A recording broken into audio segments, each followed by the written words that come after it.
Bihar public service કમિશનના ઉમેદવારો પાટનગરમાં પુનઃ પરીક્ષાની માંગ સાથે કરી રહ્યા છે વિરોધ.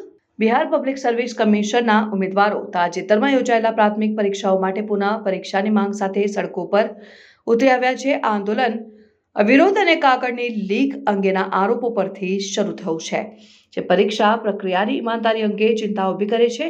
પ્રતિબંધિત ઉમેદવારો પાટનગરમાં મુખ્ય સ્થળોએ ભેગા થયા અને બીપીએસસીની વ્યવસ્થાને લઈને તેમની નિરાશા અને ઉદાસીનતા વ્યક્ત કરી. તેમની પાસેના ઘણા લોકો કહે છે કે આ દાવો કરેલા વિસંગતિઓને કારણે તેમના ન્યાયિક સ્પર્ધામાં અવરોધ થયો છે. તેઓ આ મામલામાં સંપૂર્ણ તપાસની માંગ કરી રહ્યા છે અને માન્યતા અને પારદર્શકતા સુનિશ્ચિત કરવા માટે પુનઃ પરીક્ષા જરૂરી છે.